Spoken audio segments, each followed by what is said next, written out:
दर्शन करते हुए प्रभु श्री राम आगे की ओर बढ़ रहे हैं। और प्रभु श्री राम के वनवास जाने का यही तो कारण था, ऋषियों के दर्शन। और ऋषियों के दर्शन बड़े सौभाग्य से होते ही, मगर हम और आप समझ नहीं पाते। श्रोता बंधुओं, अब ये दंडक वन में जाकर के अपनी पर्णकुटी बनाई और पर्णकुटी बना करके प्रभु वहां पर रहने लगे, क्योंकि समय तो व्यतीत करना ही है। इधर रावण की जो बहन है शूर्पणखा, वो विचरती हुई आई, आकाश मार्ग से उड़ती हुई जा रही थी, क्योंकि राक्षस बड़े मायावी होते थे, वो भेष बदलना जानते थे। और जैसे ही राम लक्ष्मण की सूरत को देखा, वैसे ही वो प्रभु राम के पास जाकर के पहुंची और कहने लगी है कि मैंने सारी दुनिया में तलाश की, लेकिन तुम्हारे जैसा सुशील और सुंदर मेरे लायक हमें कोई नहीं मिला। तो शूर्पणखा कहने लगी है कि तुम सम पुरुषन मो सम नारी, और यह विधान विधि रचो विचारी। तुम्हारे समान कोई सर्वांग सुंदर पुरुष नहीं, और मेरे समान कोई स्त्री नहीं, इसलिए मेरी तुम्हारी जोड़ी बड़ी अच्छी रहेगी, आप हमें स्वीकार कर दीजिए। तो प्रभु श्री राम ने सीता जी की ओर इशारा किया और कहा कि हे देवी, कि हम कुआरे नहीं विवाहे ही नारी ही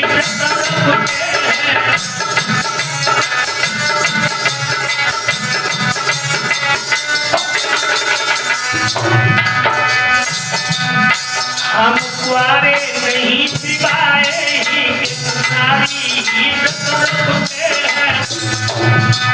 अपनी को छोड़ दूसरी को हम नहीं समझते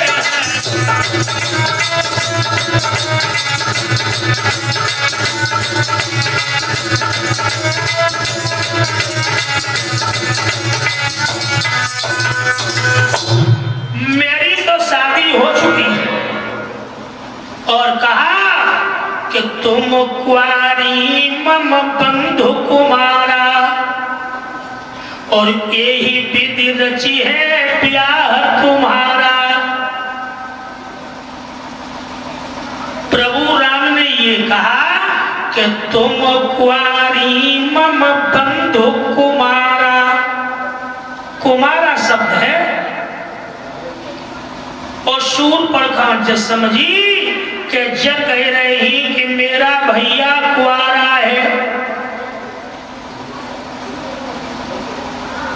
कुमारा जिसने कामदेव को भी जीत लिया है। प्रभु राम ने तो ये कहा कि, लेकिन बनाए समझी। सो प्रभु राम को छोड़ के लक्ष्मण की तरफ बढ़ने लगी।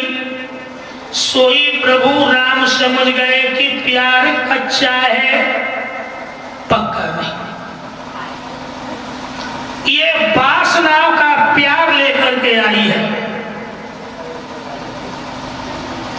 लेकिन हृदय का प्यार तो अलग होता है। ये तो विषयों की ज्वाला में जल रही है। लक्ष्मण के पास पहुंची तो लक्ष्मण जी कहने लगे कि तुम तो मेरी सीता मैया लग रही हो। सीता मैया?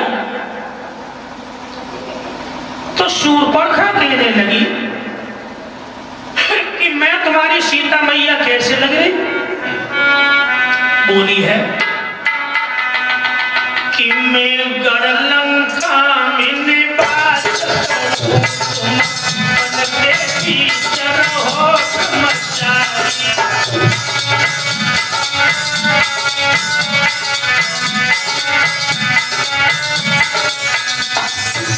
अरे मैं गढ़ लंका की रहने वाली और तुम वन में रहने वाले।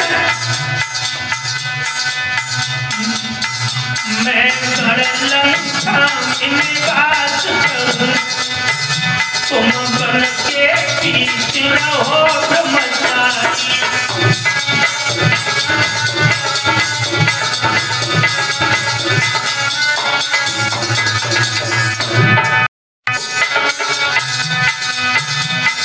आई गई नहीं परिचय भई, न तो कभी आई गई न कोई परिचय भई।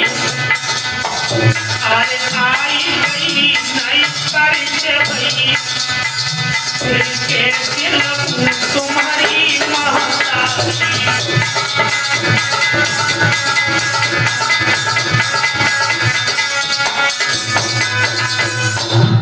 अरे मैं अभी तक न आई गई न कोई परिचय भई, फिर मैं तुम्हारी सीता मैया कैसे लग रही हूं? तो लक्ष्मण जी बोले कि सुन शूर्पणखा, कितनी अच्छी बात कही लक्ष्मण जी ने।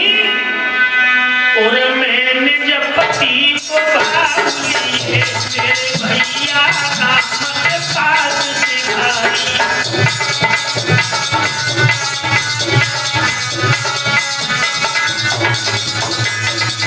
अपने हृदय में पति का भाव लेकर के तुम पहले मेरे भैया राम के पास पहुंचे। और मैंने जब पति को भाव लिए मेरे भैया राम के पास सिधाई।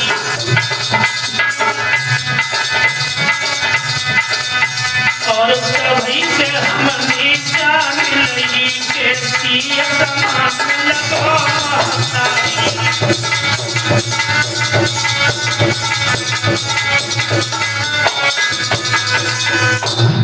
लक्ष्मण जी ने जब ये शब्द कहे, शूर्पणखा ने अपना विकराल रूप धारण किया, सीता की ओर झपटी। लक्ष्मण जी ने इसके अंग भंग कर। श्रोता बंधुओं, जब इसके अंग भंग किए हैं तो ये अपने भैया खरदूषण के पास में गई है। उनको जाकर के जब समाचार बताया तो श्रोता बंधुओं, खरदूषण जिस समय अपनी फौजों को लेकर के आगे बढ़े हैं, प्रभु श्री राम ने खेल ही खेल में इन्हें मौत के घाट उतार दिया है। खेल ही खेल अंत में रावण से प्रभु का युद्ध हुआ है। भगवान ने और रावण के समस्त परिवार का विनाश किया है। कहने का मतलब हमारा ये है,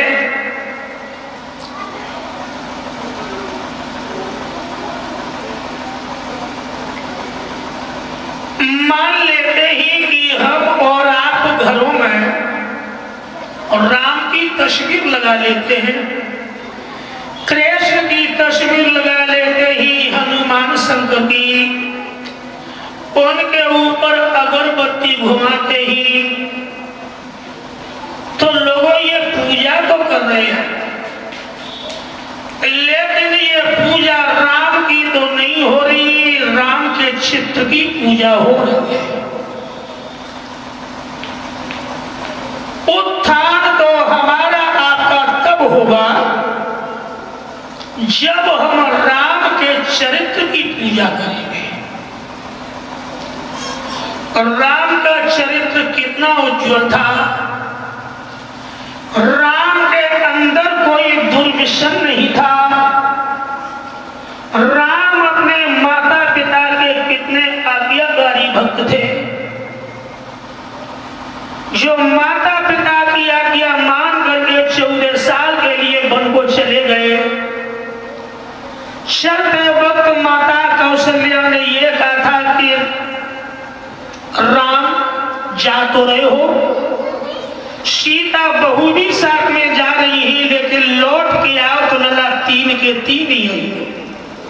कितना लंबा इशारा किया था। कहीं ऐसा न हो कि सीता बहू के प्यार में तुम अपने भैया लक्ष्मण को वन में छोड़ा, और कहीं ऐसा भी न हो कि 14 साल के बाद लौट के आओ तो सीता बहू गोदी में लला को खिलाती चली। लंबा संकेत था।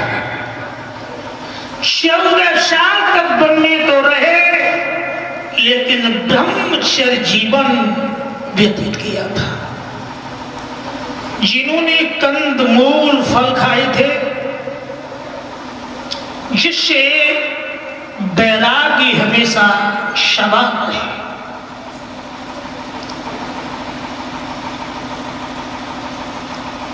अब बताइए, राम बड़े थे या राम का नाम? राम कितने बड़े होंगे? अरे जैसे हम तुम्हें वैसे ही राम होंगे, लेकिन उनका नाम कितना बड़ा है। राम न काऊ मारते कितने भोले राम, और खुद ही नर मर जाते कर कर खोटे काम। राम भला किसे मारते? इसलिए मेरे भैया ये बात दिमाग में रखना, रामायण की कथा जीवन में बहुत ही जरूरी है। भारत देश बताए दे तेरो क्यों नहीं बिगड़े ठाट, शुभ कर्मों से आदि नरों ने बिल्कुल ही मुख मोड़ा। धर्म की बात कहे नहीं कोई धर्म गमाए की छोड़ा, अरे गई धर्म की बात। और भारत देश बताए दे तेरो क्यों नहीं बिगड़े ठाट, गद्दा तले रजाई ऊपर ओढ़ी बहुअर प्यारी, सास बेचारी पड़ी जमीन पे ओढ़ कमरिया कारी बिछाई के नीचे टाट। और भारत देश बताए दे तेरो क्यों नहीं बिगड़े ठाट, नरम गेंदुआ सर के नीचे कोमर पलंग पे सोहे, और बिना बिछैया हड्डी चटके बूढ़ो पिता जब रोबे पड़ी टूटी सी खाट। और भारत देश बताए दे तेरा क्यों नहीं बिगड़े ठाट, शुभ कर्मों से आदि नरों ने बिल्कुल ही मुख मोड़ा। और धर्म की बात कहे न कोई धर्म गमाए के छोड़ा, अरे गई धर्म की बात। और भारत देश बताए दे तेरा क्यों नहीं बिगड़े ठाट। आज बहू ने सुत जन्म, और कल सासू शोर मचा ले, बेघोड़ में घोड़ टोड़े। विचार करो भारतवासी को किनके लले खिलावी, अरे मर जा पिस चाट। और भारत देश बताए दे क्यों नहीं बिगड़े ठाट, मान भानजी को ने पैदा फूटी एक करनी, और सारी आई भुजरिया देवे तो जीजा देता ठन्नी। अब तो कब की बंद हुई, अब तो 500 को नोट चलने लगो। अरे मर जा विश्व चाट, भारत देश बताए देते लोग क्यों नहीं बिगड़े ठाट।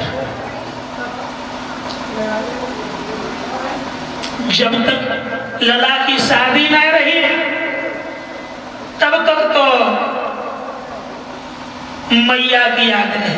कब तक कि जब तक पिबाओ दूध छाती सोन लगाई रही, और तब तक तो हम अपनी मैया को सराएंगे। जब तक मैया छाती सो लगा रही दूध पिवाती नहीं, छूट जाए दूध तब खेले कूद कूद फेर, माँ बाप के साथ बहन भैया को सराएंगे।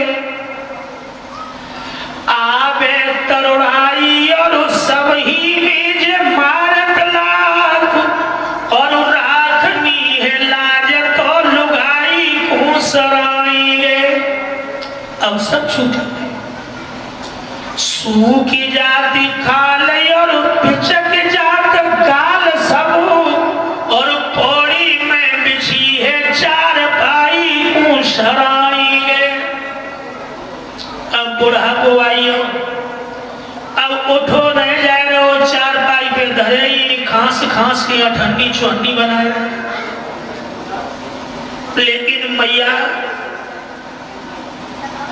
की अब याद आ रही है, लेकिन तब जबानी पे मैया को भूली है। लेकिन याद रखना और प्रैक्टिकल कर लेना। वैसे मैं कोई मनगढ़ंत कथा नहीं कहता हूं, और न हम किसी विषय के ऊपर कभी कटाक्ष लेकर के चलते ही, लेकिन जो बात सत्य है वो तो हमें कहनी